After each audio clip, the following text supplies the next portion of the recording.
Irmãos, vamos continuar a nossa pregação, verso a verso, da carta aos Efésios. Estamos no capítulo 5, terminando ele hoje, se assim Deus permitir. Efésios 5, do verso 31 ao verso 33. Semana passada nós pregamos o verso 30. Hoje vamos caminhar aqui no 31, 32 e 33. Eu vou ler a partir do verso 30, tá? Assim diz a palavra do Senhor.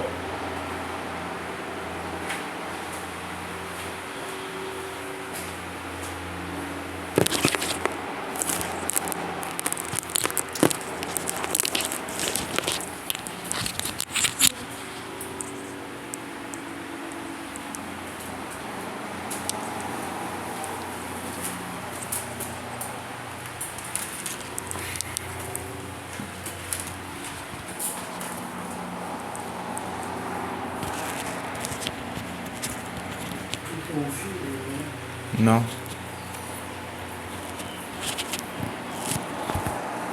Pronto, agora vai. Assim diz a palavra do Senhor, meus irmãos. Efésios 5, a partir do verso 30 até o 33. Porque somos membros do seu corpo, da sua carne e dos seus ossos. Por isso deixará o homem seu pai e sua mãe, e se unirá à sua mulher, e serão dois numa carne. Grande é este mistério, digo, porém a respeito de Cristo e da igreja. Assim também vós, cada um em particular, ame a sua própria mulher, como a si mesmo, e a mulher reverencie o marido. Somente até aí. Vamos orar mais uma vez. Senhor, nosso Deus e nosso Pai, nós te agradecemos por essa oportunidade agora que vamos, Senhor, de pregar as suas escrituras. Que seja o seu Espírito a falar aqui, e não o homem, Senhor Deus. Mortifica a minha carne, mortifica o meu eu, para que seja aqui dita e proclamada o seu Evangelho, o verdadeiro Evangelho. Que assim seja nesse dia, nesta manhã aqui, que a sua palavra possa edificar as nossas vidas, Senhor Deus. E assim nós te oramos e te pedimos e agradecemos em nome do Senhor Jesus Cristo. Amém. Irmãos, vamos caminhar aqui. Tem bastante coisa para a gente falar, tá? Então, Paulo aqui vai, na continuação desses versos que se passaram aqui, né? O apóstolo, ele vai fazer uma conclusão do pensamento dele. Lógico que o pensamento dele era o pensamento do Espírito, né? Ele estava tomado pelo Espírito Santo, né?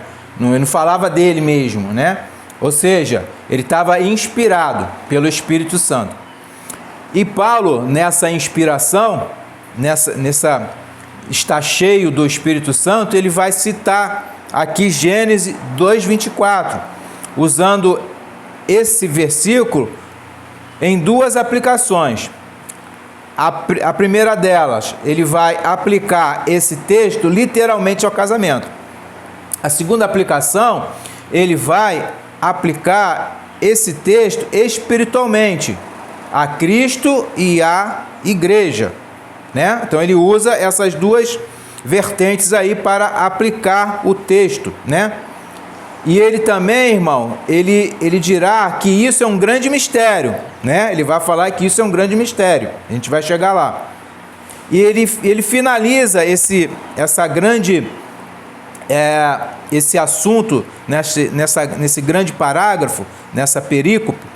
Ele finaliza recapitulando o que é o casamento com os deveres do homem e da mulher, né? Ele vai, a partir do verso 22, começa a ele falar do casamento, dos deveres da mulher. Verso 25, ele começa a falar dos deveres do homem. E no 33 ele termina, né? Esses três últimos versos, ele conclui esse pensamento dele acerca do casamento. Que fique bem claro aqui, irmãos, que o assunto que o assunto aqui é o casamento entre o homem e a mulher. É o casamento, né? E ele vai falar do relacionamento de Cristo com a igreja, que é usado aqui como exemplo, ou seja, como modelo que deve todo casamento cristão ser seguido, né? É o modelo. Irmãos, como a palavra de Deus ela é rica em todas as suas partes, o apóstolo aproveita esta oportunidade para também deixar bem claro a profundidade que há no ensinamento sobre a união de Cristo com a igreja, né? A união, ele insere nesse texto a união de Cristo com a igreja.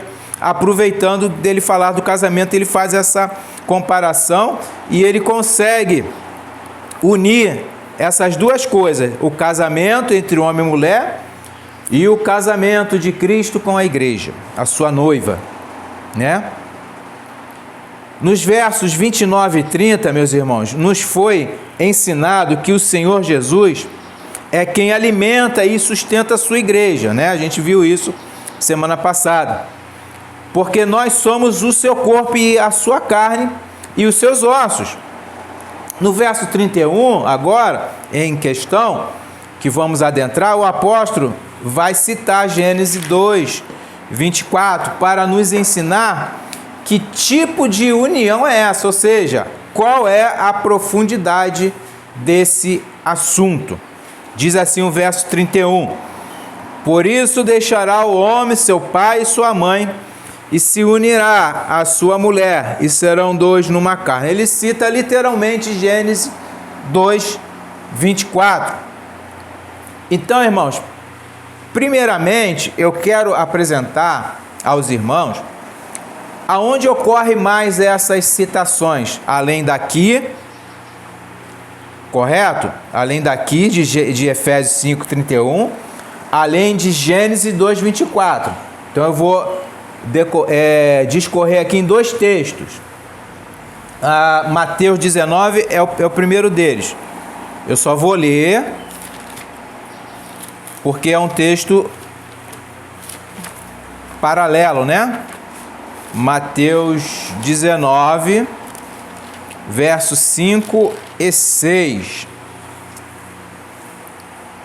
Diz assim a palavra do Senhor: e disse: portanto, deixará o homem pai e mãe, e se unirá à sua mulher, e serão dois em uma carne? É uma pergunta que Jesus está fazendo aos fariseus lá, né? Ele tá respondendo o que eles tinham indagado a ele, né? Sobre o divórcio. Aí no verso 6 ele fala assim: assim não são mais dois, mas uma só carne. Ele mesmo responde, né? Portanto, o que Deus ajuntou, não separe o homem, né? Jesus está falando, o que Deus ajuntou, não separe o homem. Mas eles não contentando com isso, eles fazem outra pergunta que não é o caso aqui, mas é isso. Mas até aqui, Jesus falou, no princípio, Deus fez macho e fêmea, né? Verso 4 aí. E por isso deixará o homem, seu pai e sua mãe, e serão uma só carne. E o que Deus uniu, não separe o homem. É a ordem, é o mandamento, né? Marcos 7 também vai falar, é outro paralelo de Mateus, né? É os evangelhos sinópticos. Marcos 10, versos 7 a 9. Diz assim a palavra do Senhor: por isso deixará o homem, seu pai e sua mãe, e unir-se-á a sua mulher, e serão os dois numa carne. E assim já não serão dois, mas uma carne. Mesma coisa que Jesus falou. Portanto, o que Deus ajuntou, não separe o homem. Ele repetiu o que Jesus falou. A ordem é esse, ponto. Acabou. Não tem mais essa questão de tanto, mas por causa disso, por causa daquilo. Não, irmão. A ordem é essa aqui: casou, não se separe, salvo por algumas implicações né, que possa gravíssimas, né, que possa ocorrer no casamento, como a violência doméstica de ambas as partes, né, ou o homem apanhando ou a mulher. Aí não tem como ficar, né, e não pode se casar novamente. Isso é um outro assunto, só estou dando uma pincelada aqui. Agora um texto, tá, outro trecho, né, está lá em 1 Coríntios 6. 1 Coríntios 6, verso 16.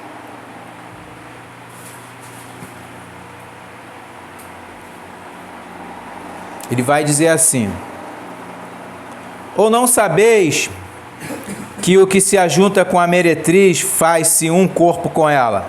Porque diz, serão dois, uma só carne. Ele cita Gênesis, olha o que Paulo faz, ele cita Gênesis 2:24 para uma questão de pecado. A pessoa que se junta com a meretriz é a mesma coisa do que um casamento. Está se unindo, é uma união sexual. Ela está unindo, né, a uma prostituta, e ela vai ser uma carne com aquela prostituta. O que ela vai ser? Uma prostituta também. Ambas as partes, né? Tanto homem quanto mulher se prostitui. Então, irmão, o que esses textos têm em comum entre eles? É a união entre o homem e a mulher, né? Essa união. Porém, vamos destacar aqui dois textos. Esse que a gente acabou de ler, né? 1 Coríntios 6:16 e Efésios 5:31. O contexto deles vai nos dizer que essa citação é usada também no âmbito espiritual. Percebe? Mateus 19 é somente o físico e Marcos 10 também. Somente o físico, que é o casamento, é a união. Em 1 Coríntios 6:16 e Efésios 5:31, o contexto vai nos dizer que essa união também é espiritual. Então, é as duas vertentes que eu falei para vocês, né? Uma espiritual e outra física, né? Fica aí em 1 Coríntios, vamos para o verso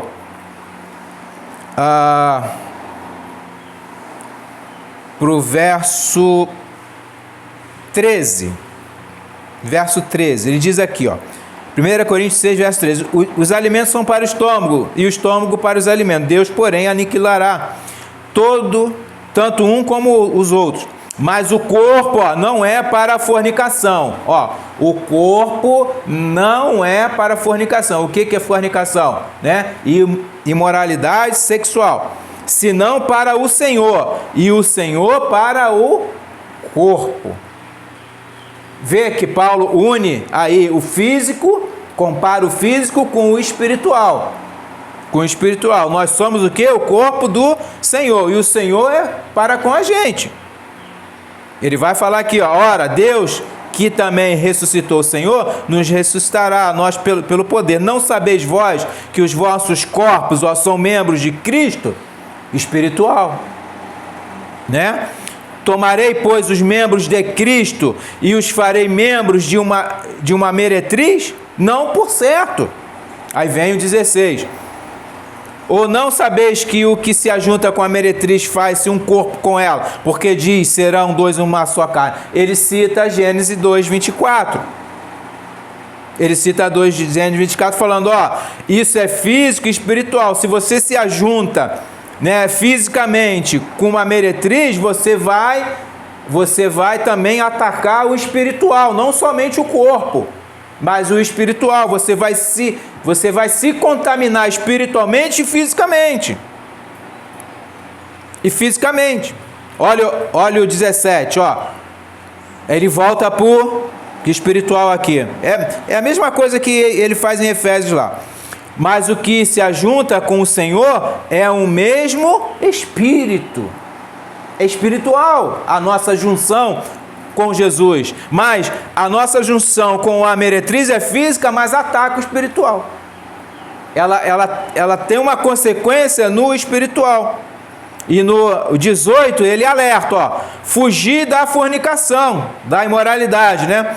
Todo pecado que o homem comete é fora do corpo, mas o que fornica peca contra o seu próprio corpo. E de quem é esse corpo? É de Cristo. O 19, ou não sabeis que o vosso corpo é templo do Espírito Santo, que habita em vós, proveniente de Deus, e que não sois de vós mesmos? Não sabeis disso? Vocês não são de vocês, vocês são de Cristo, né? Vocês são de Cristo, vocês são templo do Espírito Santo, que ele habita em vós, e vocês vão se contaminar com uma meretriz? E ele explica o porquê disso. Porque foste comprados por bom preço. Por qual preço que nós fomos comprados? Pelo sangue do Senhor Jesus, pela morte do Senhor, ao qual nós anunciamos hoje aqui na nossa ceia. Proveniente, porque foste comprados por bom preço. Glorificai, pois, a Deus no vosso corpo e no vosso espírito, físico e espiritual, irmãos, os quais pertencem a Deus, tanto um quanto o outro. Que texto, né? Foi rápido assim, mas ele é muito profundo, né? Eu não falei tudo dele aqui, só para pincelar aqui. O nosso texto é Efésios 5, né? No 31, que a gente está lendo aqui agora. Então, irmão, Paulo, ele defende que o marido deve amar a sua esposa como ao seu próprio corpo físico. Para quê? Para que isso não afete no espiritual, que é a sua junção com o Cristo. Entende? Da mesma forma, Cristo ama a sua igreja, porque nós somos membros do seu corpo, que ele, Cristo, o nosso Senhor, comprou com seu sangue, comprou com bom preço. Comprou com bom preço. Aleluia. Entenderam? Então, o que ocorre aqui? Quando Paulo conclui o texto aqui de Efésios, citando Gênesis 2, 24, ele fecha essa ponta, ele fecha, ele cerca bem, não deixa brecha, nos conectando ao texto da criação. Ele volta à criação, Adão e Eva, aonde Adão vai falar, né, que Eva era osso dos seus ossos, carne da sua carne, né? Então ele cita Gênesis aqui para demonstrar quão sério é o casamento, irmão.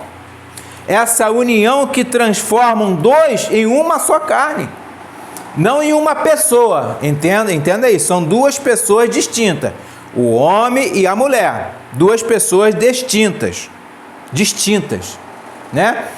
Mas eles se tornam um quando eles se casam. Assim é Cristo e a igreja, são pessoas distintas, eles se tornam um nessa junção, nessa união espiritual, entende? E cada um com seu dever. Eu vou falar nisso mais à frente aqui. E isso reforça, irmãos, o que o apóstolo já havia dito, que o marido deve amar a sua esposa como ao seu próprio corpo, porque eles são uma só carne, assim como Cristo ama a sua igreja, porque eles também são um. Cristo também e a igreja são um. São um. Né? A gramática fica até meio estranha aqui, não é um, né? São um, é porque são dois em um, né? Vamos lá em Gênesis 2. A gente vai falar um pouco agora desse lado, né, da carne, da qual Adão foi, de onde Eva saiu, né, desse lado da costela, né? Gênesis 2, desculpe, perdão. O verso que é o 21. Gênesis 2, verso 21.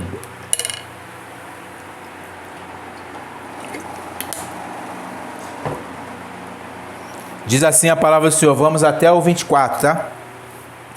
Então o Senhor Deus fez cair um sono pesado sobre Adão, e este adormeceu, e tomou uma das suas costelas, grava aí, a costela fica onde? Na lateral, né? No lado aqui, e cerrou a carne em seu lugar, né?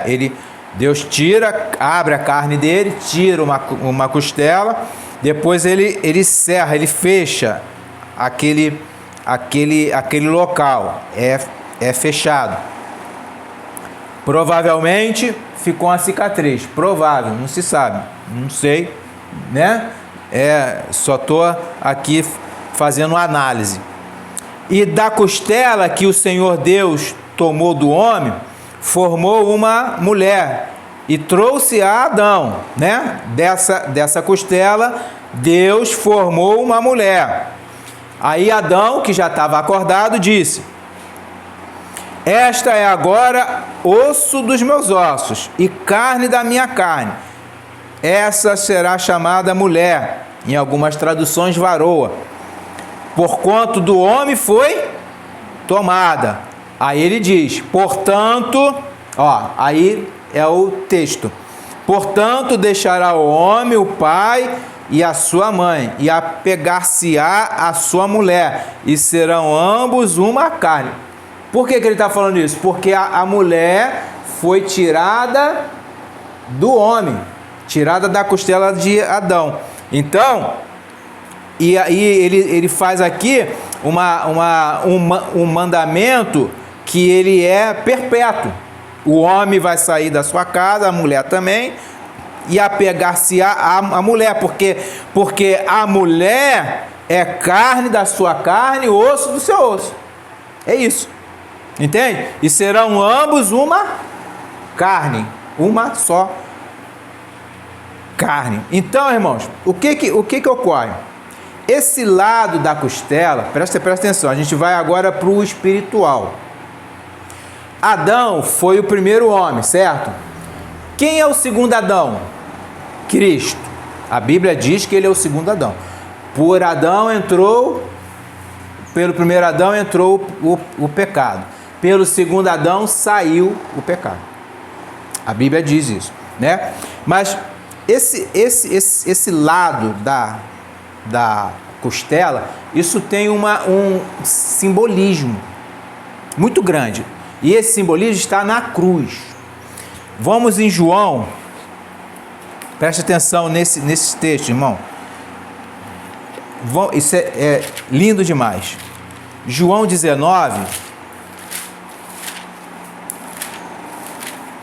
João 19. Se nós sabemos que Cristo, que o homem, né, o homem, aqui, segundo o texto de Efésios 5, o homem é comparado a Cristo e a mulher é comparado à igreja, então nós podemos usar estes textos que eu vou falar aqui agora. João 19, 34. Diz assim: contudo, um dos soldados lhe furou o lado com uma lança e logo saiu o quê? Sangue e água. Logo saiu sangue e água. Furou o quê? O lado, a lateral, a costela de Cristo foi furada. Ele se apresenta a Tomé, né? Tomé, bote a mão no meu lado, na minha mão, né? Veja se não sou eu, eu não sou espírito, eu sou carne. Veja se não sou eu. Ele estava com a cicatriz dos furos, né? Na sua costela, certo? E desse furo saiu o quê? Sangue e água. Sangue e água. Vamos lá em 1 João. 1 João. Primeira carta de João, capítulo 5, versos 6 e 8. 6 e 8. Diz assim a palavra do Senhor, 1 João 5, 6 e 8, né? Pulo 7. Este é aquele que veio por água e sangue, isto é, Jesus Cristo. Por que ele veio por água e sangue? A cruz mostrou isso. Não só por água, mas por água e por sangue. E o Espírito é o que testifica, porque o Espírito é a verdade. Verso 8. E 3 são os que testificam na terra: Espírito, a água e o sangue. E esses 3 concordam num. Irmãos, presta atenção. Estes textos, ele vai nos dizer que assim como Adão, né, adormeceu e saiu dele uma costela para formar a mulher, Eva, né? Ou seja, do seu lado, né? Ao seu lado, assim também a igreja sai de Cristo. Ou seja, ele é a fonte da igreja. Cristo é a fonte da igreja, né? Ele é a igreja, Cristo é a origem da igreja. Cristo é a origem da igreja. Pois de Cristo, que é o segundo Adão, formou-se a sua esposa. Quem é a esposa de Cristo? A igreja. Preste atenção. O primeiro Adão dormiu um sono profundo. Para quê? Para que se retirasse uma de suas costelas para a formação de Eva, a sua esposa. Ele vai dizer: ossos dos meus ossos e carne da minha carne, né? Assim também, irmão, Cristo dormiu um sono da morte na cruz. Ele morreu na cruz, né? Assim ele dormiu sobre a cruz, para que fosse o quê? Aberto uma ferida profunda no seu lado, próximo à sua costela, não para retirar uma costela dele, mas para que dali saísse água e sangue. Água e sangue. Sangue para quê? Para resgatar e redimir a sua esposa, a igreja. E água para quê? Água para purificá-la para si mesmo. Aleluia. Irmãos, ora. Não foi o que nós já estudamos lá em Efésios 5, 25 e 26? Ele fala: vós, maridos, amai vossas mulheres, como também Cristo amou a igreja, e a si mesmo se entregou por ela, para a santificar, purificando com a lavagem da água pela palavra, para si mesmo. Para si mesmo. Ele purifica a sua igreja, resgata a sua igreja com o sangue e a purifica com a água do seu lado, da sua costela, próximo ali à sua costela.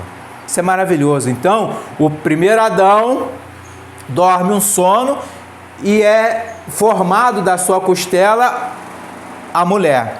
E o segundo Adão é morto na cruz e é aberto uma ferida do seu lado, próximo à costela, para que dali a igreja fosse comprada, saísse dali, né? Como se fosse, né? Espiritualmente falando, irmão, saísse dali o seu sangue para resgatar, comprar, redimir a sua igreja, e a água para lavá-la, purificá-la para si mesmo. Ele não só compra, mas também lava. Ele não só compra, mas também cuida. Ele não só compra, mas também sustenta e alimenta a sua igreja. Aleluia. E o resultado, irmãos, dessa união entre o homem e a mulher é o sustento e o cuidado carinhoso dispensado à esposa pelo marido. Esse é o resultado. Que é comparado a quem? A Cristo com a sua igreja, com a sua esposa. Com a sua esposa. Por isso que o apóstolo vai dizer que isso é o quê? É um mistério. É um mistério. E aí a gente adentra aqui no verso 32. Grande é este mistério. Digo, porém, é que a respeito de Cristo e da igreja. Irmãos, há algumas interpretações incongruentes para esse verso. Uma delas, que eu vou citar apenas uma, que diz que esse grande mistério é a união do homem com a mulher, se tornando uma só carne. Mas isso não cabe, porque o próprio verso vai dizer a respeito de Cristo e da igreja. Eles pegam esse grande mistério e eles botam para o verso acima. Não, o verso acima é só uma comparação. O verso acima está falando do casamento do homem, para depois falar que é igual de Cristo com a igreja. É um mistério. Esse relacionamento entre nós e o nosso Senhor é um mistério que já nos foi o quê? Revelado esse mistério. Essa união, né? Então, porém, irmão, o erro dessa interpretação é tirar, né, essa frase do contexto em qual o verso se encontra, né?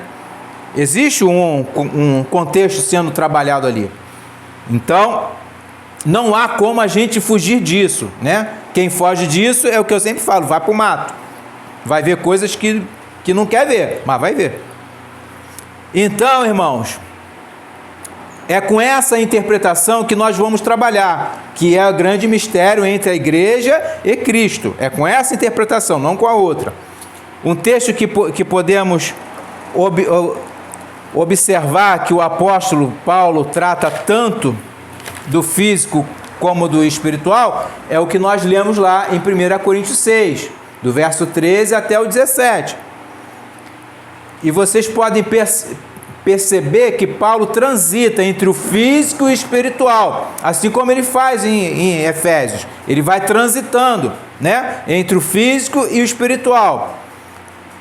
Lá em 1 Coríntios 6, Paulo explica que os crentes são membros do corpo de Cristo. Vamos voltar lá, irmão? 1 Coríntios 6, volta lá, verso 15. Ele vai falar o quê? Que os crentes são o quê? Membros. Não sabeis vós que os vossos corpos são membros de Cristo? Tomarei, pois, os membros de Cristo, e os farei membros de uma meretriz? Não, por certo. Então, irmão, portanto, não podem participar de quê? Da imoralidade sexual, que ele vai falar lá no verso 13 e 18. Mas o corpo não é para a fornicação. O verso 18 vai falar, fugir da fornicação. Né? Ele fala que nós não podemos participar disso, porque nós somos membros do corpo de Cristo. Porque quando o homem se une a uma prostituta, irmão, os dois tornam-se um só corpo. É o que vai falar no verso 16. Ou não sabeis que os que se ajuntam com a meretriz fazem um corpo com ela? Né? É o que ele vai falar aqui. E como prova disso, Paulo cita Gênesis 2:24, e logo em seguida faz a declaração de quem se une ao Senhor é um espírito com ele, verso 17 aí. Em Efésios, irmão, Paulo faz a mesma coisa. Ele move-se do espiritual lá no verso 30 para a citação de Gênesis 2:24, que é a união física, no verso 31. E em seguida ele volta do espiritual declarando que esse mistério é grande, em referência à união espiritual de Cristo com a igreja, no verso 32 que a gente está tratando agora. Entende? Então essa união de Cristo com a igreja, ele compara com a união do homem com a mulher, é comparada de Cristo com a igreja. Então você não pode ser quê? Imoral. Você não pode se juntar com quem? Com quem não presta. Você não pode se unir com nada que é contrário à palavra de Deus. Irmão, isso é muito sério. Tem pessoas se unindo a quem não presta. Tem pessoas se unindo a infiéis, tem pessoas se unindo ao mundo, e é o que está no mundo. 2 Coríntios 6, olha o que a palavra de Deus diz, 2 Coríntios 6, vê se nós podemos estar, né, nos unindo, né, nos unindo a coisas que são contaminadas, né? 2 Coríntios 6, verso 14 ao 18, olha o que ele diz: não vos prendais a um jugo desigual com os infiéis, porque que sociedade tem a justiça com a injustiça? E que comunhão tem a luz com as trevas? E que concórdia há entre Cristo e Belial? Ou que parte tem o fiel com o infiel? E que consenso tem o templo de Deus com os ídolos? Porque vós sois o templo do Deus vivente, como Deus disse: neles habitarei, e entre eles andarei, e eu serei o seu Deus, e eles serão o meu povo. Como é que a gente pode transitar, irmão, aonde há idolatria? Como é que nós podemos transitar aonde há infidelidade, aonde é Belial, que é o Deus deles? Como é que nós podemos transitar no meio de ídolos? Porque ele vai falar: vós sois o quê? O templo do Deus vivente. Isso é muito sério, irmão. Olha o verso 17. Olha o que ele diz: por isso, sai do meio deles. Sai. É uma ordem. Sai do meio deles e apartai-vos, diz o Senhor, e não toqueis em nada imundo, e eu vos receberei. E eu serei para vós pai, e vós sereis para mim filhos e filhas, diz o Senhor Todo-Poderoso. Se isso aqui não é uma ordem, eu não sei mais o que é. Mas aí não, coitadinhos. A gente pode ir lá naquele cafofo lá, aonde as pessoas caem no chão, tem umas línguas abobadas, né? A gente pode ir lá, porque ele só tem um errinho. É um erro pequeno, mas eles confessam a Cristo. Nananina não. Nananina não. Não podemos, irmãos. Por quê? Porque você está indo aonde há infidelidade. Você está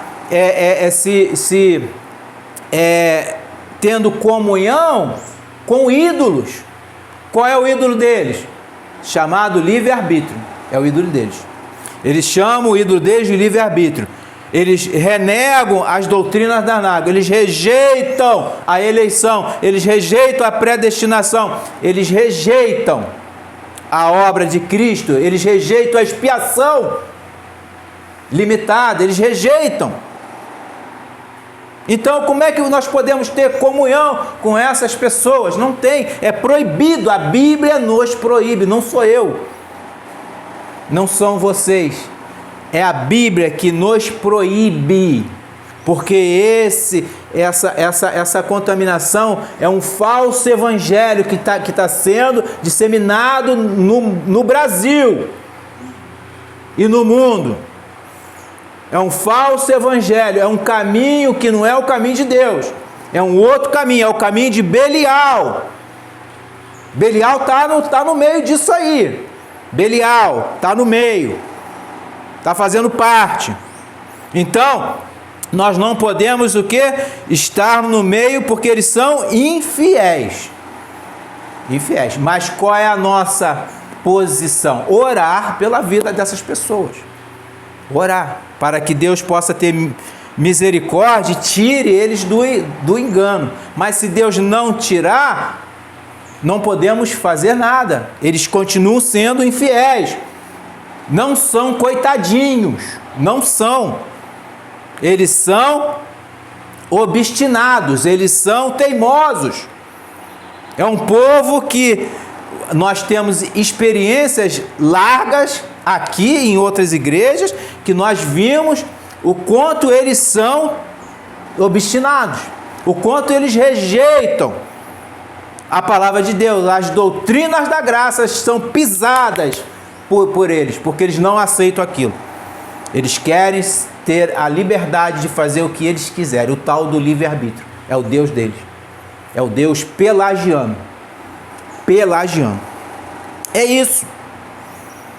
A palavra não deixa que a gente, ele fala aqui, sai do meio deles, apartai-vos, não toqueis em nada imundo.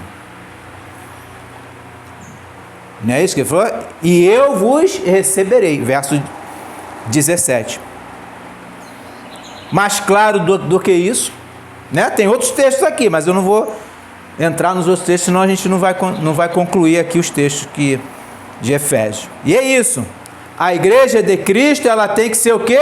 Cristo está fazendo o quê? Purificando-a para Ele mesmo. Porque Ele comprou-a com seu sangue. Ele comprou a igreja com seu sangue. Irmãos, tanto em Efésios como em Coríntios, Paulo usa o mesmo padrão de movimento da esfera do espiritual para a esfera física, que é Gênesis 2:24, e retorna para uma aplicação espiritual, de novo, né? Além disso, nós não podemos perder de vistas aqui o contexto que vai tratar, ou seja, vai retratar Cristo como modelo para o marido e a igreja como modelo para a esposa. Certo? Efésios, vamos lá em Efésios, volta lá para Efésios. Efésios 5. Vai falar aqui da esposa, né? Efésios 5, 24. De sorte que assim como a igreja está sujeita a Cristo, assim também as mulheres sejam em toda sujeita aos seus maridos. E vós, marido, 25, amai vossas mulheres, como também Cristo amou a igreja e a si mesmo se entregou por ela. Então, o que Paulo fala? A mulher é comparada à igreja e o marido é comparado a Cristo. Assim como Cristo age com a igreja, o marido tem que agir com a mulher. E assim como a igreja age com Cristo, a mulher tem que agir com o esposo, com o marido. É a ordem. Essa é a ordem das coisas. Dessa maneira, meus irmãos, a união do marido com a esposa em uma só carne é também um modelo comparado à união de Cristo com a igreja. Portanto, esse grande mistério não é a união de judeus e de gentios, como é descrito no capítulo 2 de Efésios. Não é esse mistério, não. Esse aqui é outro mistério. Esse mistério, ele não é também o casamento de marido com mulher, né? De homem com mulher, não é um casamento humano. Mas esse mistério é a união de Cristo com a sua esposa, a igreja. A igreja.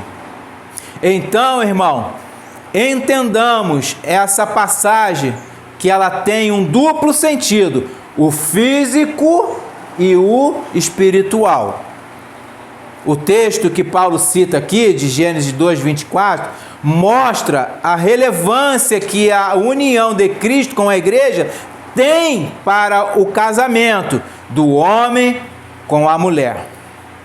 Paulo também usa, irmãos, essa passagem para fundamentar a exortação ao marido para ele cuidar da mulher com carinho, que é o seu corpo e a sua carne, como Cristo cuida da igreja, sustentando e alimentando-a. Tanto o espiritual, que é a igreja de Cristo, quanto o físico, que é o marido e a esposa, assim, Gênesis 2:24 é usado de ambas as maneiras. Gênesis 2:24, Paulo usa no âmbito espiritual e no âmbito físico. Um teólogo escreveu assim sobre esse assunto. Abre aspas. A igreja é, por um lado, uma pessoa independente, o objeto do amor de Cristo. E por outro, alguém tão intimamente ligado a Cristo, o cabeça e o Salvador, que juntos constituem uma unidade. Esse é o grande mistério. Esse é o grande mistério. Amém? Aleluia. Vamos para o verso 33, meus irmãos. Diz assim o verso 33 de Efésios 5. Assim também vós, cada um em particular, ame a sua própria mulher, como a si mesmo, e a mulher reverencie o marido. E aí esse texto causa muitas rejeição, né? A gente vai falar da mulher reverenciar o marido, né? E eles não entendem o que é isso. A gente vai explicar aqui. Irmãos, Paulo, neste momento, retorna ao tema, ou seja, a proposta inicial e principal dessa perícope, fazendo um resumo, uma recapitulação do que já foi tratado e dito ao longo desses versos. E o tema desses versos é o casamento. Aí ele retoma ao tema para encerrar aqui no casamento. E aí ele começa com a expressão assim também. Assim também, né? Assim também. Essa expressão deve ser entendida como comparativa ao exemplo que nos foi dado do nosso Senhor com respeito à igreja e à sua esposa, né? Assim também, faça conforme Cristo, faz a sua igreja. É isso que ele está falando. Essa união, esse cuidado, esse amor, esse carinho, esse zelo de Cristo para com a igreja, a mulher deve ter com o marido, e o homem e o marido com a mulher, com a esposa. Paulo faz aqui, irmãos, um apelativo, falando em particular com cada cristão individualmente, Cada um individualmente. Ele vai falar assim também, comparando o que ele já disse. Vós, cada um em particular. Ele fala com cada pessoa, cada cristão, cada irmão eleito no Senhor. Ele está falando, vocês, cada um de vocês, Cada um de vocês ame a sua própria mulher como a si mesmo. Aí ele fala para o homem e fala para a mulher. E a mulher reverencie o marido. Então, ele faz esse apelativo para cada um. Para quê? Para que cada pessoa, cada indivíduo, seja considerado responsável pelos seus deveres no casamento, para que ninguém, irmãos, fique livre do dever que eles têm, tanto o homem quanto a mulher. Nenhum pode ficar livre. A mulher se sujeitando ao homem e o homem amando a sua mulher. Esse é o dever. Irmãos, não há como ser cristão e não se submeter a obedecer às ordens de Cristo aqui. Não há como. Se você se casa e você é cristão e você não se submete a essa ordem, eu sinto muito. Tem algo de errado. Você tem que rever o seu cristianismo. Você tem que rever a sua conversão. Tem algo de errado. Não há como fugir disso. Irmãos, não há como servir a dois senhores. Ou você é servo de Cristo e obedece a Ele, ou você obedece às suas próprias vontades, aos seus desejos, às suas concupiscências. Escolhe um lado, não pode ser os dois. Não, até aqui eu obedeço. A mulher, eu não vou me sujeitar. A gente já ouviu isso, Aí eu me sujeitar? Não vou me sujeitar ao meu marido. Até onde der eu vou. Além disso, não dá para mim. Sinto falar. Você não se converteu. Infelizmente, você não é convertida. E o homem é a mesma coisa. Não, eu amo a minha esposa, mas até um certo ponto. Aí não dá para mim fazer isso aqui não. Então, sinto muito, marido, você também não se converteu. Você não se converteu. E a ordem é a primeira, né? Para o marido, ame a sua própria mulher como a si mesmo.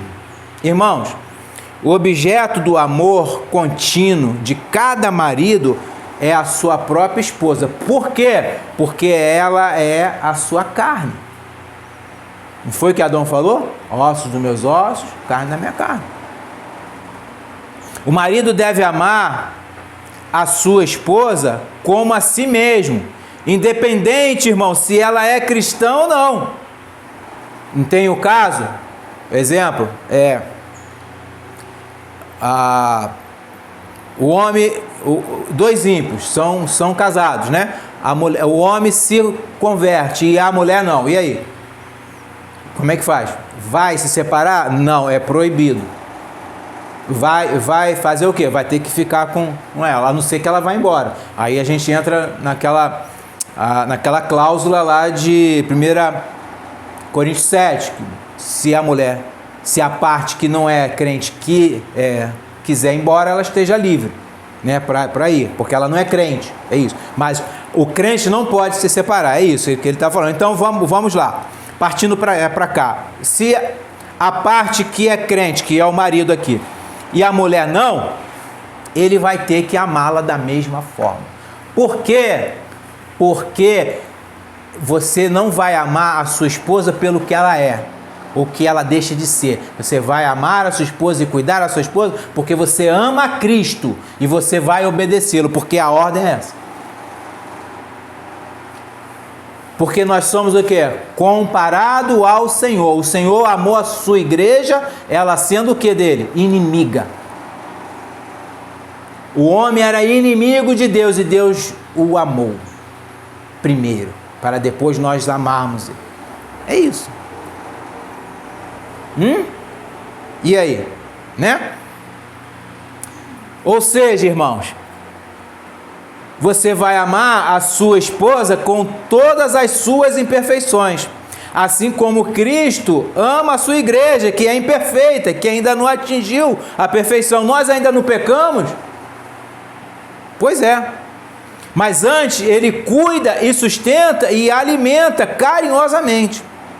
O modelo de casamento, irmão, não se baseia exclusivamente com o da criação, mas principalmente com o amor pessoal e sacrificial de Cristo por sua esposa, a igreja, ou seja, nós.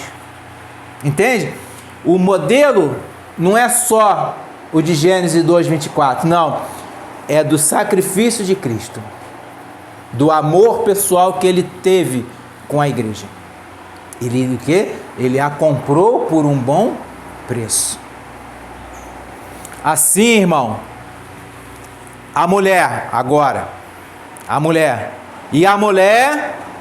reverencia o marido.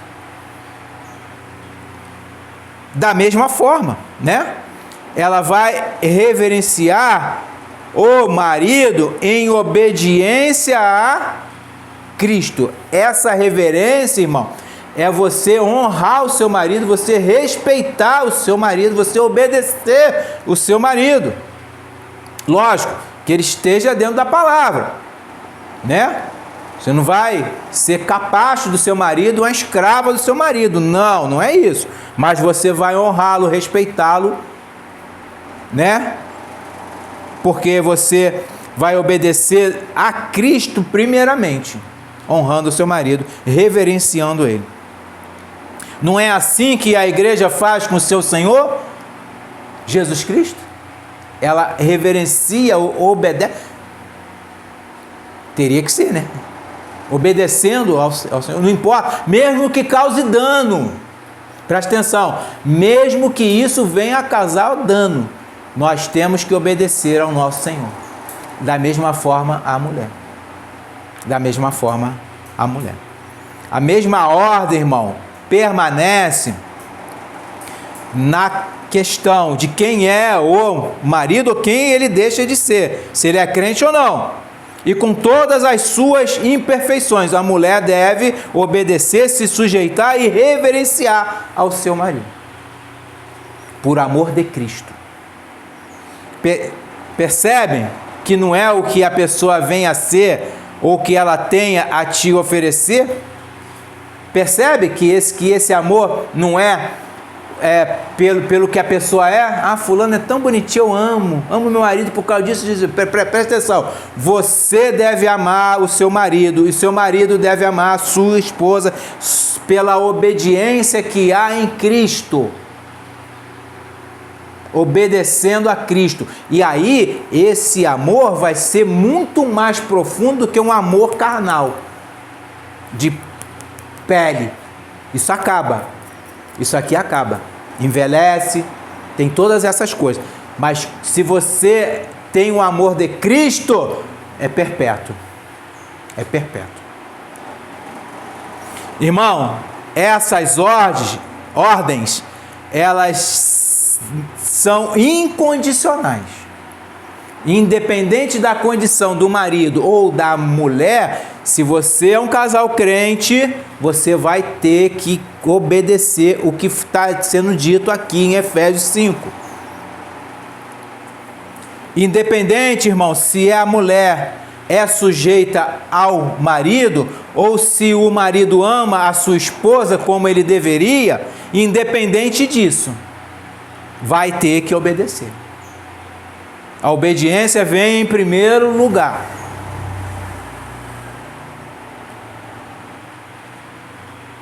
O reverenciar aqui é temer, irmão, honrar o seu esposo, não ser uma escrava, como eu já disse.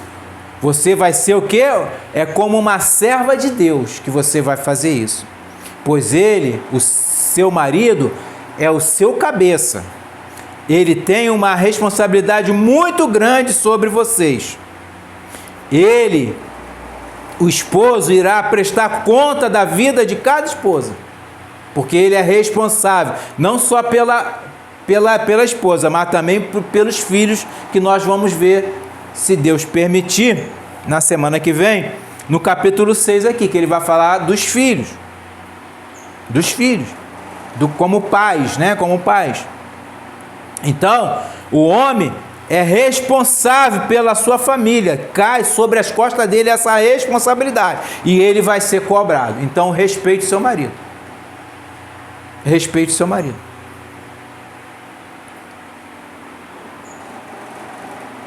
Então, esposas, reverencie aos seus esposos, assim como as santas mulheres no passado fizeram. 1 Pedro,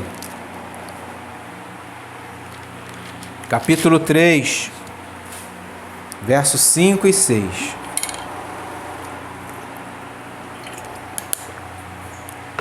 As mulheres antigas assim fizeram. 1 Pedro 3, versos 5 e 6. Diz assim a palavra do Senhor: porque assim se adornavam também antigamente as santas mulheres que esperavam em Deus e estavam sujeitas aos seus próprios maridos. E elas tinham um exemplo, como Sara obedecia a Abraão, chamando-lhe Senhor, da qual vós sois filhas, fazendo bem e não temendo nenhum espanto.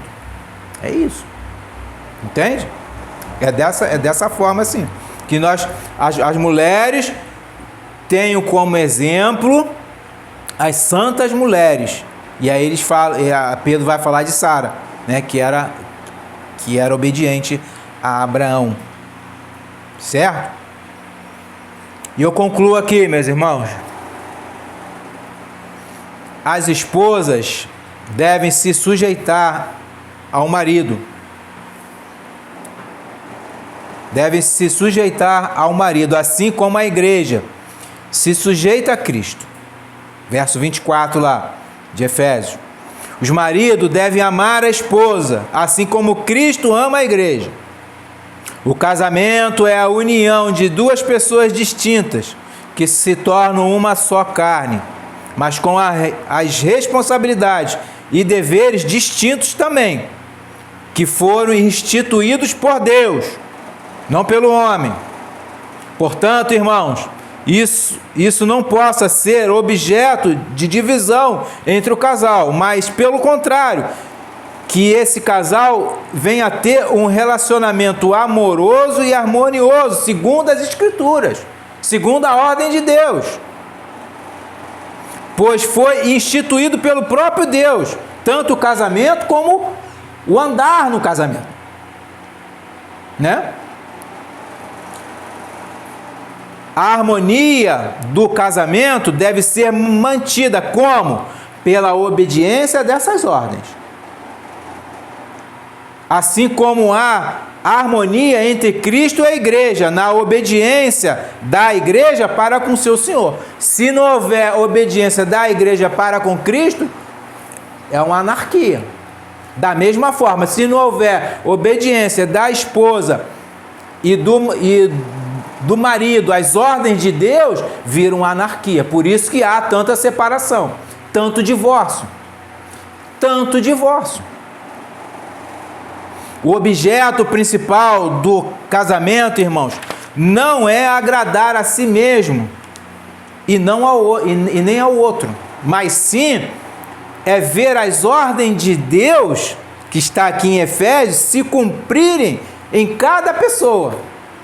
Você vendo o seu marido amando a você e o marido vendo a sua esposa sendo sujeita a ele. Cumpriu-se a ordem. Agradou a quem? A Deus, a Cristo nosso Senhor, não a nós mesmos. O marido amando a esposa e a esposa sendo sujeita ao marido, assim como é o relacionamento entre Cristo e a sua igreja. Amém. Deus possa nos edificar com essa palavra e que aqueles que vão nos ver, nos ouvir também sejam edificados. Amém? Deus nos abençoe.